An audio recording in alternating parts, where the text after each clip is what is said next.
Welcome to Indian postal news. और आज हम लोग देखेंगे जो हमारे ब्रांच ऑफिसेज में नए डिवाइस अलॉट किए गए हैं डिपार्टमेंट ऑफ पोस्ट के द्वारा, उसको हम लोग कैसे ऑपरेट करेंगे।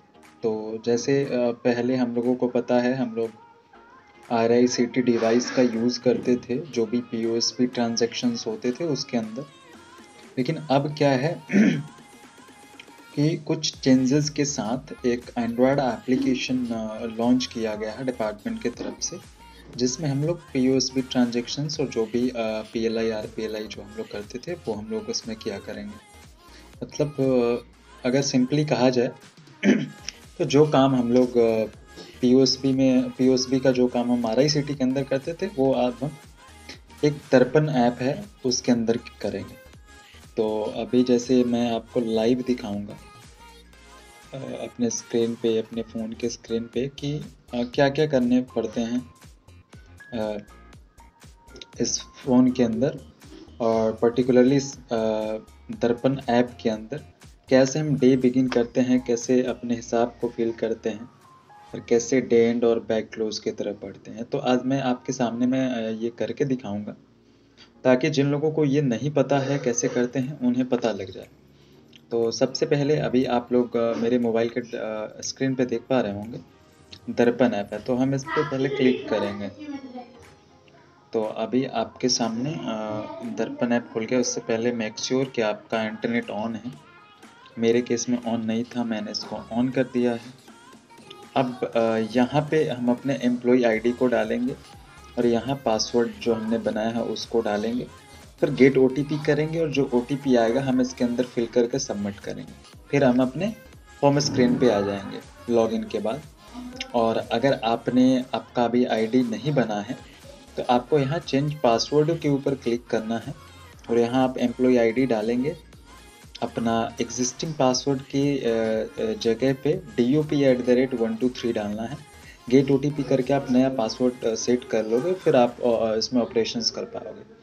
सेकेंड मोस्ट इम्पॉर्टेंट चीज़ मैं अगर आप लोगों को बताऊं फिलहाल, तो जो ब्रांच पोस्ट मास्टर हैं वो अपना एम्प्लॉय आईडी डाल के और पासवर्ड डाल के लॉगिन करेंगे। वहीं जो लोग ABPMs हैं, जो ब्रांच पोस्ट मास्टर के चार्ज में हैं, उनको अपना यहाँ पे आधार नंबर डालना है। तो अभी आप लोगों को मैं एम्प्लॉय आईडी और पासवर्ड OTP शो नहीं करूँगा due to security reason, but मैं आपको यहाँ पे मैं फिल करके मैं नेक्स्ट पेज पे आपसे मिलता हूँ।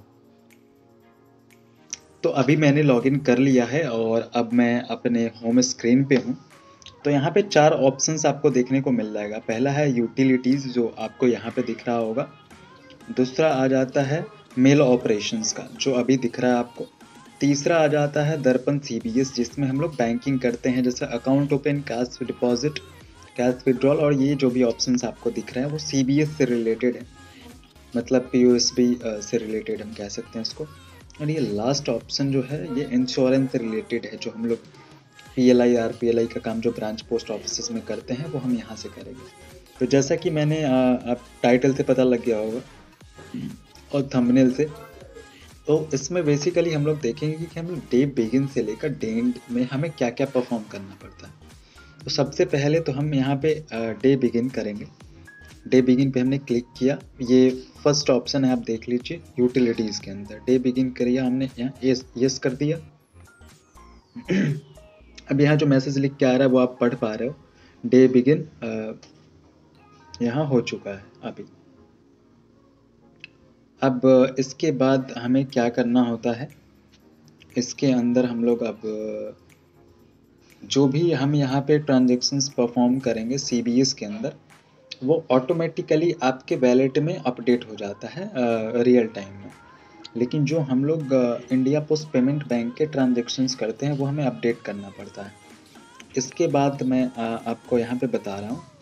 इसके बाद हम लोग जैसे इसमें फिर हम लोग अब डे एंड परफॉर्म करेंगे, क्योंकि जो भी हम लोगों ने काम वाम किया है वो अब ओवर हो चुका है। तो डे बिगिन के बाद जो प्रोसेस है वो आप काम करोगे और उसके बाद आप डे एंड कर दोगे। तो ये हमने यहाँ पे डे एंड कर दिया और डे एंड सक्सेसफुली हैपन हो चुका है। अब क्या करना है, अब हमें करना है IPBP के जो ट्रांजैक्शंस हमने पूरे दिन किए हैं वो फिल करना है। उसको फिल करने के लिए यहाँ पे आपको डेट सेलेक्ट करना पड़ेगा। मैं यहाँ पे डेट सेलेक्ट कर लेता हूँ, ये मैंने डेट सेलेक्ट कर लिया। अब यहाँ पे सर्च पे हमें क्लिक करना है। यहाँ पे हमने सर्च पे क्लिक किया तो आप टोटल अमाउंट जितना डिपॉजिट किया है वो आप इसके अंदर डाल देंगे। तो मेरे केस में मैंने अभी कुछ भी डिपॉजिट नहीं किया है तो उसमें मैं 0 डालूँगा, और जितना भी IPBP से आपने विड्रॉल किया है वो आप इसमें डालोगे। तो मेरे अभी मैंने कोई विड्रॉल भी नहीं किया तो इसमें मैं 0 कर दूँगा। फिर हमें कर देना इसमें सबमिट, और ये आपके सामने ऐसा स्क्रीन आ जाएगा, इस डेट में आपने इतना डिपॉजिट किया, इतना विड्रॉल किया। अब हम यहाँ से बैक आ जाएंगे। अब क्या है, हमने हिसाब भर दिया। और हाँ, एक चीज़ मैं आपको यहाँ पे बताना चाहूँगा, एक चीज़ मैंने यहाँ पे इंक्लूड नहीं किया कि कैसे हमें बैग ओपन करना है और कैसे आर्टिकल को हमें डिलीवर करना है। तो वो अगर आप लोगों को चाहिए वीडियो तो वो मैं किसी और वीडियो में मैं आप लोगों को बता दूँगा। वो डे बिगिन के बाद हमें करना पड़ता है बैग ओपन। उसके बाद जो भी आर्टिकल्स होते हैं वो हम उसके अंदर लेते हैं, फिर उसमें जो भी डिलीवरी मार्क करना है वो हम यहाँ से भी कर सकते हैं। और आपके पास एक और ऑप्शन होता है पोस्टमैन ऐप का, आप वहाँ से भी आर्टिकल का डिलीवर कर सकते हैं। तो आप अगर वहाँ से भी करते हैं तो कोई इशू नहीं है। तो अभी जैसे हमने हिसाब भर लिया, अब हमारा स्टेप होगा बोडा जनरेट करना। तो बोडा में क्या है, अभी बैलेंस इसमें आप देख पा रहे हैं 14,550 है, और मैक्सिमम अमाउंट इसमें जो है वो है 20,000 का। तो जब कभी भी 20,000 से अमाउंट ज़्यादा होगी तो RICT के अंदर हमें खुद से भरना पड़ता था जो एक्स्ट्रा अमाउंट थी आफ्टर 5,000 लाइबिलिटी के अंदर, बट इसमें ऑटोमेटिक आ जाती है। लेकिन इसमें एक चीज़ और एक्स्ट्रा ये है कि आपको लाइबिलिटी का रीज़न देना पड़ता है। अगर इस पर कैश अगर ज़्यादा होती 20,000 से तो यहाँ पे हमें अब रीज़न देना पड़ता है। तो आप रीज़न में नॉर्मल लिख सकते हो, नेक्स्ट डे विड्रॉल करके ऐसा कोई आप रीज़न दे सकते हो इसके अंदर। और उसके बाद जब ये आप फिल कर दोगे तो आपको यहाँ पे कंफर्म कर देना है ये आपकी बोडा जो है वो जनरेट हो गई है यहाँ पे। अब इसको चाहो तो आप सेव कर सकते हो, यहाँ एक बार आपको टैप करना है, ये बोडा सेव हो गया। अब यहाँ से हम लोग बैक आ जाएंगे। अब इसके अंदर हमें करना क्या है, तो हमने बोडा जनरेट कर लिया है। तो अब सिंपली हम लोग बैग को क्लोज़ करेंगे। तो हम ये दूसरे नंबर वाले नंबर पे आएंगे, मेल ऑपरेशंस के अंदर, फिर हम बैगिंग के अंदर आएंगे। और बैग जैसा कि मैंने आप लोगों को बताया हमने ओपन नहीं किया था, तो मैं किसी नेक्स्ट वीडियो में ये बताऊंगा इसका क्या प्रोसेस है। अब यहाँ पे हम लोग बैग क्लोज़ करेंगे। तो नॉर्मली आप यहाँ पे बैग क्लोज़ में LBU से स्टार्ट होता है कोई भी बैग, और 13 डिजिट का होता है। तो मैं यहाँ पे कुछ भी डाल देता हूँ, जैसे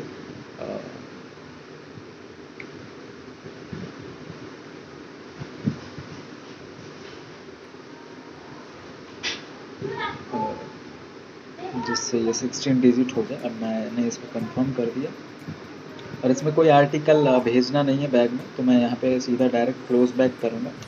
और यहाँ पे लिख कर आगे ये बैग क्लोज हो चुका है। अब हमें एक बार यहाँ टैप करके बैग को डिस्पैच कर देना है अकाउंट ऑफिस। तो यहाँ से हम डेट और टाइम सेलेक्ट करेंगे और हमने इसको डिस्पैच कर दिया है। तो ये रहा हमारा प्रोसेस, हम डे बिगिन से डे एंड कैसे करते हैं। बाकी अगर कोई भी आपको वीडियो चाहिए, हम RD कैसे डिपॉजिट करते हैं, अकाउंट कैसे ओपन करते हैं, तो ये सारी वीडियोस मैं आपको प्रोवाइड करा दूँगा एक एक फंक्शनैलिटीज़ के ऊपर। बाकी आपने अभी देखा। और इसमें एक और फैसिलिटीज़ क्या है कि उस पर जो बोडा रिपोर्ट हम जनरेट करते थे इसको दोबारा नहीं देख सकते, लेकिन यहाँ बोडा रिपोर्ट्स वाले ऑप्शन में आप जाओ, आप यहाँ पे डेट को सेलेक्ट करेंगे तो आप जिस डेट की आपको चाहिए होगी वो डेट सेलेक्ट करो, आपके सामने बोडा रिपोर्ट होगा। तो ये बहुत आसान है। तो इस वीडियो को यहीं तक रखते हैं। बाकी thank you for watching our videos. और आपको जिस भी टॉपिक के ऊपर वीडियो चाहिए आप हमें बता सकते हैं, हम उसके ऊपर वीडियो लाने की कोशिश करें। Thank you.